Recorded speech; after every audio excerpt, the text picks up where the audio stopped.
네, 오늘도 가성교 주문교회 나오신 여러분들 환영합니다.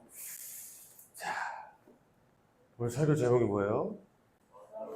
이렇게 재밌을 것 같아, 그지? 너무 걱정하지 말고. 자, 바울이 누구예요?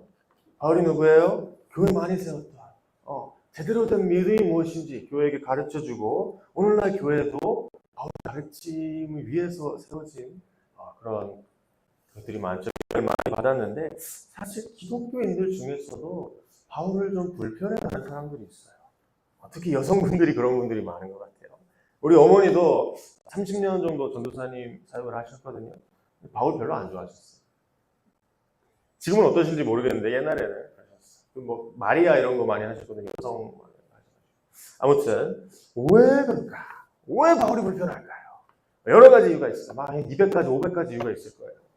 그런데 오늘 본문 말씀도 그 이유 중에 하나예요. 잠깐 한번 오늘 살펴보려고 하는데, 여자는 교회에서 머리를 가려라. 어떻게 생각해요? 어떻게 생각해? 지금도 이 말씀을 문자 그대로 받아들여서 실행하고 있는 곳이 있죠. 어디예요? 가톨릭에서. 다른 사진 한번 보여줄래? 저렇게 오늘도 예배 나올 때마다 주일에 예배 드릴 때마다 머리 쓰는 사람도 있어요. 왜? 말씀에 그렇게 하라고 했거든. 전도사님 이건 아니라고 봐요. 개인적으로 너네 왜 안 썼냐? 여잔데? 진짜? 지현아? 진짜? 빨리 써. 그래, 주보라도 쓰라고. 질문 하나 할게. 다음 질문 할게. 21세기를 살아가는 여성들은 왜 바울을 받아들이기 어려워할까요? 왜 이게 우리 시대랑 맞지 않다고 느낄까요? 우리 다음 사진 한번 볼까? 혹시 나한테 이거 설명해 줄 수 있는 사람 있어? 아이스크림 분명 아이스크림이 시원하지. 선풍기 바람 시원하잖아요. 근데 아이스크림은 왜 녹을까? 딱 이거 들으면, 그렇지. 다 모두 알아들을 수 있고 설명할 수 있는 사람.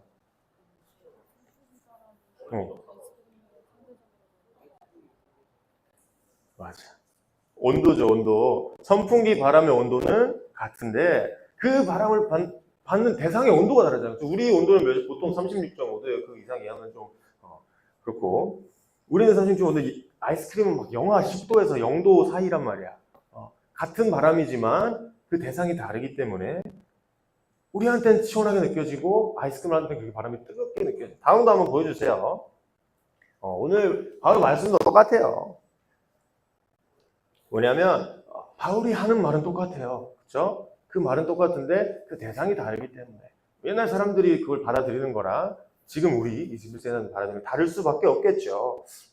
오늘 바울 말씀 듣고 교회에서 뭘 써야 된다고? 여자들만 써야 된다고? 그거는 성차별적인 발언 아니야? 라고 생각이 든다면 당신은 정상입니다. 21세기를 살아가는 정상적인 사람이고요. 그런데 이런 시대적인 배경을 고려하지 않고 그냥 말씀에 써 있으니까 그냥 그대로 받아들여서 오늘날 예배할 때도 우리 머리에 수건을 써야 됩니다 라고 주장한다면 약간 문제가 좀 있을 수도 있겠죠.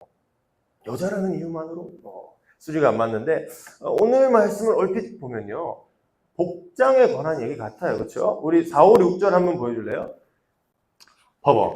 남자가 뭘 쓰고 걔가 부끄러운 거야. 여자가 뭘 쓰지 않으면 부끄러운 거야. 밀어버린 거랑 같은 거야. 차라리 머리 깎는 게 나아. 그렇게 얘기하고 있는데, 요새는 머리 깎는 게 그렇게 막 수치스러운 일이나 그런 게 아닌데 옛날에는 엄청 수치스러웠대요. 오늘날 같으면 다음 그림도 한번 보여주세요. 약간 이런 느낌이죠. 교회에 수영복 입고 오지 마라. 웨딩드레스 입고 오지 마라. 말도 안 되죠. 이런 간단한 복장에 관한 문제로 보일 수도 있는데, 요새도 그런 말 하잖아요. 너무 막 짧은 옷 입고 오지 말고 슬리퍼, 쪼리 이런 거 신고 오지 말고 예쁘게 단정하게 입고 와라. 그렇죠? 근데 오늘 페미니즘 얘기한다고 그랬는데, 사실 페미니즘을 제일 강조하는 것 중에 하나가 복장이에요. 남자가 여자한테 이거 입어라 저거 입어라 하지 마라. 그렇죠? 우린 더우면 벗을 거고, 그걸 보는 남자들이 시험 든다? 그 남자들 탓이다. 그렇죠? 그 남자들이 자기를 다스려야 할 부분이지 여자를 컨트롤하려고 하지 마라. 여자를 성적으로 바라보는 남자가 문제다. 이런 발언을 많이 하는데요. 너는 어떻게 생각해? 그럴듯한가? 완전 틀린 주장은 또 아닌 것 같기도 하고. 아무튼 페미니즘에서 안 그래도 복장에 대해서 예민해요. 근데 바울이 뭐라 그래요? 머리를 가리라 그래요. 뭘 위해서 가리라고 하는 걸까요? 이 해석에 대해서 정말 많은 논란들이 있었어요. 이 남자들의 시선 때문에 가리라고 하는 거 아니냐? 이런 시선으로 바울을 많이 바라보기도 하는데 이 문제들이 엄청 많았어요. 내가 조사를 했는데 너무 많아. 경우의 수가. 근데 왜 경우의 수가 많냐면 성경에 나온 말씀이 너무 적어요. 한 줄 이거밖에 안 돼요. 그 당시에 풍습이 어떤지 알 수가 없어. 뭐 바울은 남편 외에 다른 남자가 여자를 바라보면 시험 들 수도 있으니까 가리라고 하는 거다. 이런 사람도 있고, 아니면 옛날에 뭐 고린도 근처에 그 아테네 신전인가 있었대요. 되게 큰. 그 신전에서 이렇게 성접대하는 막 그런 신녀들이 머리를 밀고 다녔기 때문에 너네는 그 사람들이랑 비슷한 머리 하지 마라. 이렇게 말하는 거. 이런 사람도 있었고요. 또 아니면 다음 사진 봐봐. 아내가 외도하면 머리를 깎아버리는 수치스럽게 하는 그런 문화가 있었기 때문에 너 이렇게 다른 남자랑 잘못하다 걸렸으니까 깎아버릴 거야. 이렇게 하는 것 때문에 수치스러운 거라고 하는 거다. 바울이 이렇게 하는 사람들 있어. 말이 많았는데 이거는 그거랑 상관없어요. 레미즈 알죠? 레미즈 여러분인데. 또 하나 넘겨주시면 우리 항아리나 석상에 나오는 고대 로마에서 보통 다 머리를 올렸어요. 옛날에 그랬나 봐. 근데 어떤 사람은 뭐라 그러면 이거는 바울이 머리를 내리지 말라고 하는 거다. 이런 말도 있어. 옛날에 뭐 디오니소스인가? 너네 그 포도주의 신인가 알아? 그리스 올림픽 만화책 봤지? 거기 그 신을 섬기는 사람들은 머리를 내리고 다녔기 때문에 그 사람들처럼 하지 마라. 뭐 이렇게 하는 거다라는 말도 있고 아니다. 이거는 머리를 가리는 문제다. 다음 사진도 보여주세요. 옛날 로마 시대 때는 저렇게 토가라는 옷을 입었는데 그 토가가 이렇게 주렁주렁 길잖아. 그래서 이거를 이렇게 덮어서 씌우라는 말이다. 이런 말도 있고요. 근데 사실 다음 사진 보면 사실 남자들도 막 이러고 다녔거든요. 그래서 뭐가 뭔지 잘 모르겠는데 결론이 뭐냐면 몰라요. 뭐가 뭔지 모르겠어요. 전도사님 봤는데 그렇다 할 게 막 없더라고. 수많은 짐작들이 있었고 추측들이 있었는데 이 추측들은 근데 공통점이 있었어. 보통 공통점이 뭐냐면 여자를 성적으로 보는 거.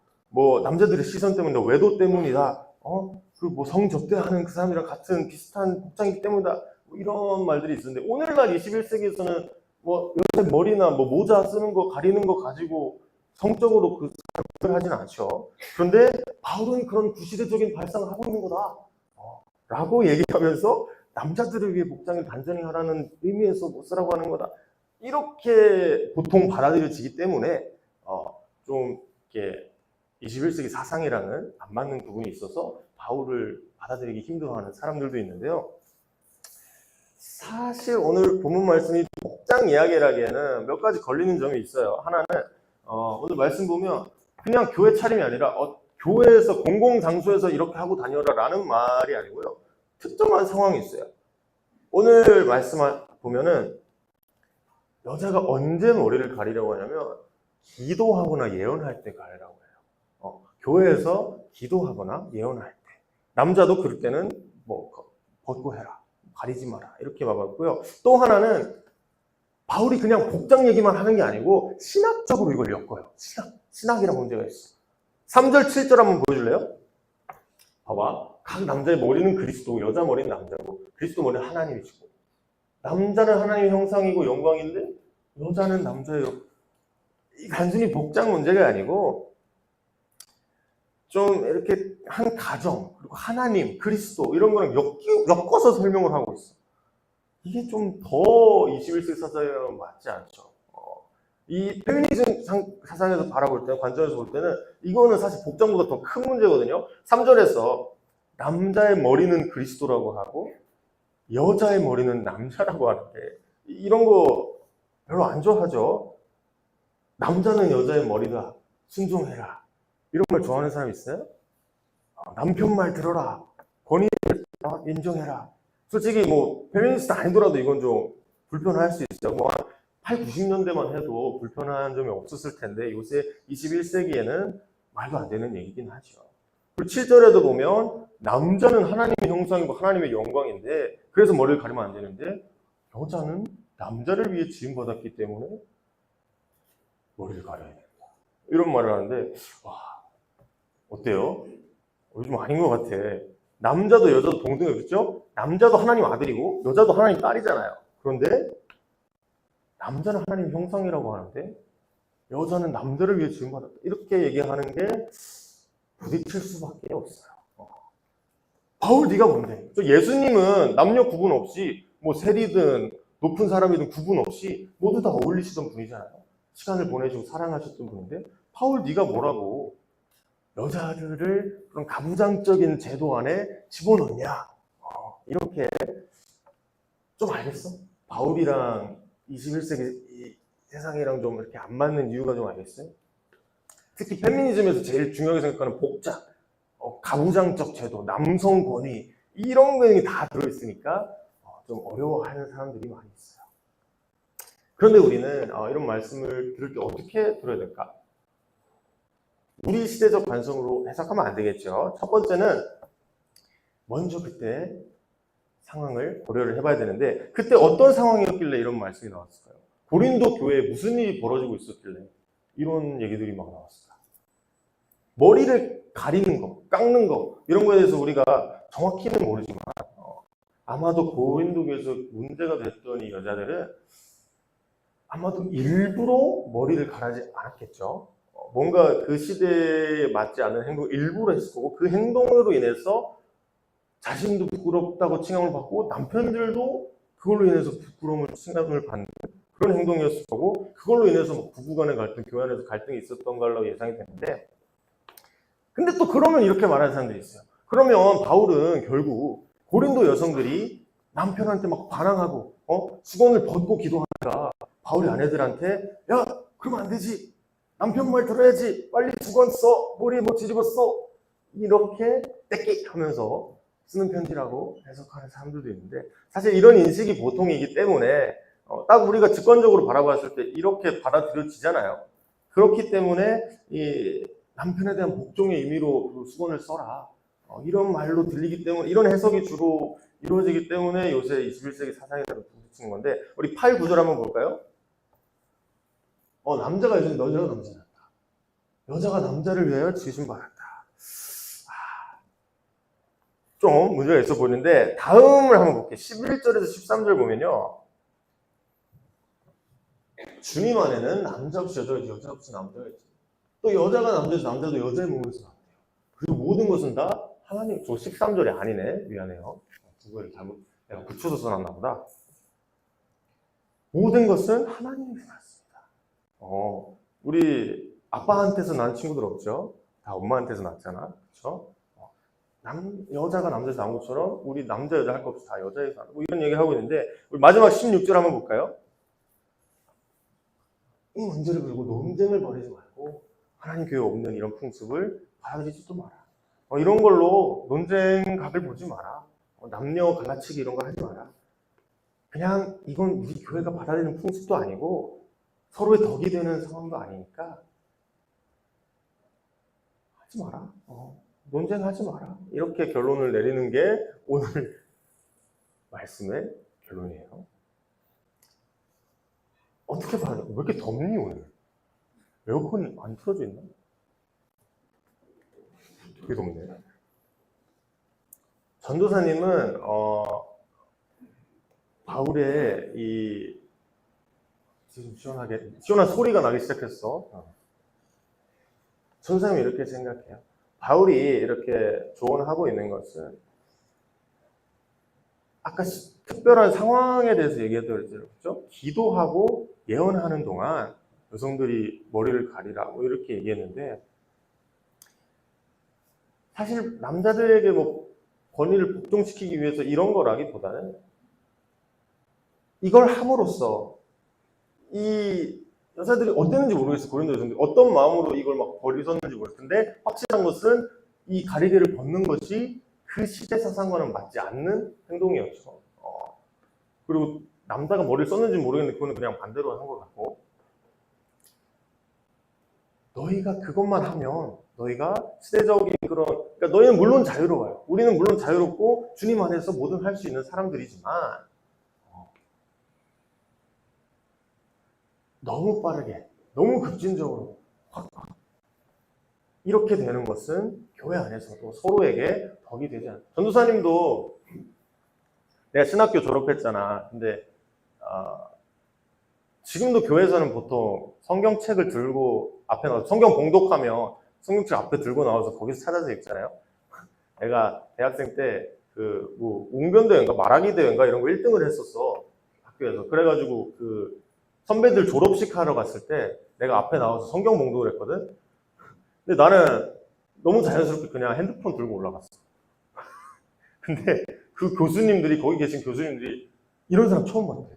내가 지금 몇십 년 동안 신학 대학에서 이렇게 막 했는데 성경책 안 들고 올라가고 핸드폰 들고 오는 사람 처음 봤대. 근데 나는 별 생각이 없었거든. 어떻게 생각해? 내가 잘한 걸까? 못한 걸까? 나도 요새 중고등부에 지금 세번역 성경 쓰잖아, 그렇죠? 근데 교회에서는 보통 개역 개정을 쓰죠. 지금 내가 보니까 공과가 다 그렇게 나와가지고 나는 왜 세번역 쓸까? 이게 어떤 거지? 근데 내가 생각하기에는 요새 뭐 이런 말투 쓰는 사람이 어딨어? 하시옵소서, 하소서 이런 말투 쓰는 사람 없잖아요, 그렇죠? 시대가 변했는데. 근데 또 이거를 내가 막 사람들이 받아들여, 너네한테는 괜찮을 것 같아. 너네한테는 내가 이렇게 해도 다 불편함 없이 받아들일 수 있어. 그래서 내가 세번역 쓰는 건데, 어른들한테 가서 내가, 자, 우리부터, 오늘 제가 설교하는 때만큼은 저는 세번역 이렇게 하는 것은 알맞지 않겠죠. 그래서 우리가 주님 앞에서 자유롭게 할 수 있어요. 시대에 따라서 뭐, 이 틀에 박힌 고정관념들이 있을 수 있지만, 그걸 벗어날 수 있는 자유가 우리한테 있어요. 그렇게 행할 수 있어요. 그런데 그것이 교회해가 된다면, 그렇죠? 여자들이 수건을 벗을 수 있어요. 수건을 또 안 써도 돼요. 써도 돼요. 옛날에는 좀 이렇게 점잖은 제대로 차려입은 남자분들은 중절모를 썼잖아요. 지금도 그렇게 하시는 분들. 요새는 그런 거 없죠. 중절모 안 쓴다고 뭐라고 하는 사람 없잖아요. 옛날엔 분명히 있었을 거야. 근데 요새는 또 다 바뀌기 시작해요. 내가 하고 싶은 말은 뭐냐면, 우리 자유롭게 할 수 있는 게 너무 많이 있어요. 그리고 그것이 나와 예수님 관계에서, 하나님과의 관계에서 전혀 문제가 되지 않는 것도 알고 있어요. 그렇죠? 내가 뭐 핸드폰으로 성경 봉독한다고 해서 하나님한테 잘못한 게 아니잖아요. 그렇죠? 그런데 선생님 강조하는 건 뭐야? 공동체죠, 교회, 사랑, 뭐 서로 뭐 겸손, 낮추고 서로 막 이렇게 하는 거 다 알잖아. 그래서 바울의 결론이 그런 거예요. 물론 여자들한테 그렇게 할 수 있는 자유가 있을 수 있지만 우리 교회에 그런 풍습은 없다. 우리 교회가 세워진 이 고린도 교회라는 특수한 성격이 있는 교회에서는 그런 풍습이 없다. 그런 걸로 논쟁하지 말고 그냥 하던 대로 해라. 그리고 자유롭게 기도해라. 자유롭게 예언해라. 우리가 기도하고 예언하는데 그런 걸림돌이 있으면 굳이 그렇게 싸워가면서까지 내가 기도하고 예언하는 것에 방해받을 필요가 없잖아요. 그렇죠? 내가 기도하고 예언하는데 그 불편해하는 사람들이 있으면 그냥 하지 마라. 자유롭게 할 수 있는. 나는 그렇게 생각해요. 권위를 누르는 게 아니고 남편의 권위에 순종해라 이렇게 말하는 게 아니고 자유롭게 기도해라. 자유롭게 예언해라. 그냥 들어주고 너네가 굽히고 너네가 겸손하게 물론 나랑 하나님 사이에 아무 문제 없지만 너네가 그냥 그 사람들한테 져주고 그냥 원하는 대로 해주고 너의 신앙생활을 해라. 자유롭게 해라. 저 선생님 그렇게 봤거든요. 하나님의 은사는 원래 하나님을 쓰신 사람에게 하나님 뜻에 따라서 하나님 방법으로 임하는 거예요. 그거는 남녀를 구분하지도 않고요. 어린 나이 막 되게 영적인 이런 게 아프리카에서는 막 이런 게 세거든요. 그러니까 그런 사람도 애기 막 7살, 8살 되는 애기가 설교하더라고. 교회에서. 아프리카 가면 그런 데도 있더라고요. 그리고 성도분들도 다 그거를 어른들인데 나이 많은 사람들인데 박수 쳐주고 왜? 그거 성령의 능력이 아이로 나오고 있기 때문에 그것을 제한하지 않는 거야. 남녀 구분이 없고 하나님의 은사에는 남녀 구분이 없고요. 노소 구분도 없고요. 뭐 이렇게 막 정신적으로 아프고 힘든 사람들, 육체가 힘든 사람들도 다 하나님의 영광 드러낼 수 있고요. 인종이 달라도 드러낼 수 있고요. 그런 거 구분 없이 일하시는 분이 하나님이시거든요. 이런 관점에서 보면 오늘 본문 말씀은요. 그냥 여자가 머리를 가려야 되냐 말아야 되냐 이런 간단한 복장 문제가 아니고 사실 아주 중요한 신학적인 문제예요. 저는 그렇게 생각해요. 이 본문 말씀은 하나님과 우리 관계를 고민하게 하고요. 그렇죠? 내가 기도하고 예언하는데 왜 이 방해를 받아야 되나? 하나님과 우리 관계를 고민하게 하고 또 남녀의 관계, 더 아울러서 교회 안에서 성도 간의 관계, 우리가 어떻게 서로를 존중하며 함께 사역하고 힘쓰며 나아갈 것인가, 이런 걸 고민하게 해주는 중요한 말씀인데 겉으로 드러나는 것만 보잖아요. 우리가 이게 사실 세상 모든 문제에 이게 적용이 되거든요. 야, 의사가 뭐 발에서 진물이 나는데 갈 때마다 거즈로 닦아주고 붕대만 감아줘요. 좋은 의사일까요? 아니지. 원인을 찾아서 뭐 항생제를 먹이든 알레르기를 찾아서 뭐 하지 말고 원인을 찾아서 그 진물이 안 나도록 해야 되잖아요. 그렇죠? 겉으로 드러나는 현상. 우리가 오늘 바라봤던 21세기 사상, 그렇죠? 뭐 페미니즘 이런 관점에서 봤을 때 이 바울이랑 맞지 않다라고 하는 것들은 사실 이런 겉도는 문제거든요. 정말 중요한 핵심, 본질은 뭐냐면 하나님과 나의 관계, 그리고 나와 성도들의 관계, 바로 예수님이 말씀하신 첫 번째 계명과 두 번째, 제일 중요한 하나님을 사랑하는 방법, 그리고 서로 존중하는 방법, 이웃을 사랑하는 방법. 이걸 볼 줄 알아야 돼요. 우리가 말씀을 볼 때 이걸 볼 줄 알아야 돼요. 오늘 말씀은 뭐 페미니즘 이런 거 하나도 관련이 없어요. 뭐 나도 그 인정을 할게요. 가부장적 제도, 뭐 복장, 이런 왕성 권위, 여성 권위 이런 거 같아 보일 수 있다는 거 인정해. 딱 보면 그렇잖아. 그런데 그런 거에 집중을 우리가 특히 말씀을 볼 때는 사람이 쓴 글은 뭐 중심이 있을 수도 없고 있을 수도 있고 없을 수도 있는데 하나님의 말씀에는요 중심이 있고 진리의 말씀이 담겨 있어요. 무조건 거기에는 배울 말씀이 있고요. 무조건 거기에는 우리가 배울 수 있는 우리를 비추는 게 있어요. 그 말씀들이 우리를 비춰주는 게 있어요. 이 말씀을 보니까 내 모습이 보이네. 내 모습을 봐야 돼. 전사님 그 공식 얘기했죠. 공식 뭐예요? 6글자. 원인은 나였다잖아. 그렇죠? 우리는 항상 인간관계에 있어서도 내가 진짜 쟤는 진짜 내가 못 견디겠어. 나 쟤랑 자꾸 부딪히는 것 같아서 좀 이렇게 떨어질래, 안 마주칠래, 피할래. 이런 거는 겉핥기예요. 겉으로만 그거를 해결하려고 하는 건데 정말 본질을 볼 줄 알아야 돼요. 말씀이 우리를 비출 때 내 내면을 돌아볼 수 있는 사람들이 돼야 돼요. 어떤 말씀, 이 말씀을 통해서 내가 어떻게 변화할 수 있을까? 나한테 적용을 시킬 수 있을까? 내가 저 친구를 위해서 어떻게 변화해야 될까? 내 안에 있는 내가 자꾸 부딪히는 그 이유가 뭘까? 저 친구랑 부딪힌 이유가 뭘까? 나를 돌아볼 줄 알아야지. 그 이유를 바깥에서 찾기 시작하면요. 찾기 나름이야. 이것도 이유가 되고 저것도 이유가 될 수 있어.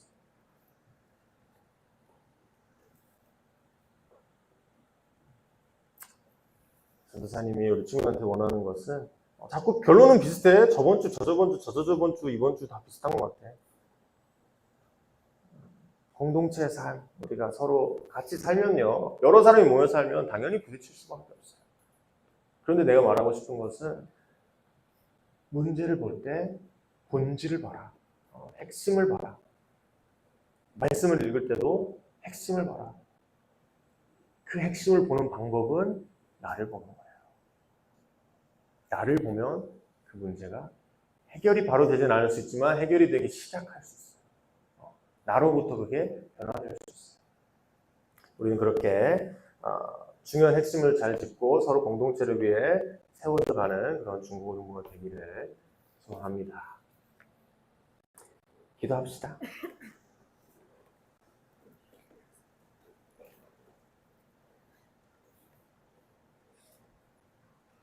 전도사님 말씀 준비할 때마다 뭐 어떤 본문 구절이 있든지 간에 요새 자꾸 방향성이 글로 가요. 결론이 자꾸 글로 가. 우리 공동체, 우리 중고등부 공동체 안에서 나를 돌아봐야 된다. 그런 말씀을 자꾸 하나님이 주시거든요. 우리 중고등부 친구들이 나를 돌아볼 필요가 있다. 왠지는 모르겠어. 내가 친구들 사정을 다 하나하나 아는 것도 아니고. 근데 하나님이 내가 느끼기에, 전사님 느끼기에 하나님이 친구들한테 하고 싶은 말씀이 있어요. 너를 돌아봐라.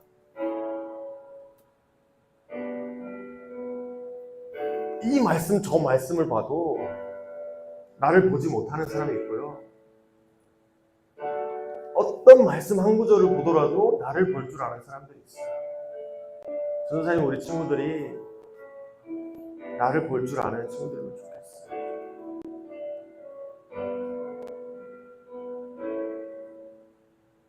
그리고 하나님이 나한테 바라시는 게 무엇인지, 하나님이 내 안에 어떤 변화가 있기를 원하시는지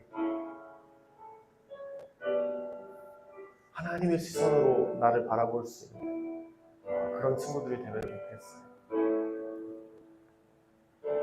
그리고 이건 영적 흐름이 제일 커요. 나를 보지 못하는 것은 영적인 게 제일 크기 때문에 이 시간 기도하면 좋겠어요. 하나님, 다른 영적 흐름의 방해로부터 저를 지켜주세요. 제가 오로지 하나님 목소리만 들을 수 있도록 하나님이 저한테 원하시는 게 무엇인지에 대해서만 제가 집중하고 제 마음을 그것에 꽂히게, 모든 것을 볼 때 제가 보이도록, 제 모습이 보이도록, 또 변화될 제 모습을 소망하면서 나아갈 수 있도록 도와주세요. 그런 기도 드리는 시간 가지면 좋겠습니다. 기도하겠습니다. 하나님 아버지, 주여, 여러 말씀들을 통하여서 주여, 주님은 저희 자신을 돌아보게 하십니다. 저희 안에 있는 더러운 본성들과 죄악들로부터 저희를 자유롭게 하시기 원합니다.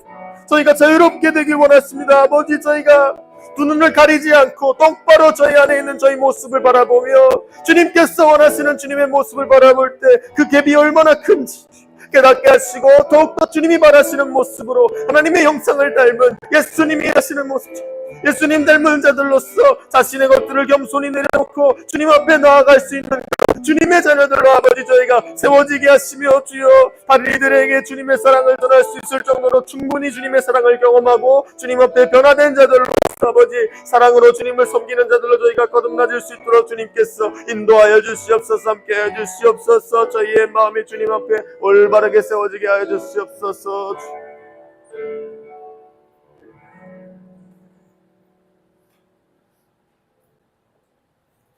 하나님 아버지, 저희는 어떤 문제를 바라볼 때, 어떤 상황을 바라볼 때, 어떤 말씀 구절을 바라볼 때 겉도는 것들만 보기 마련입니다.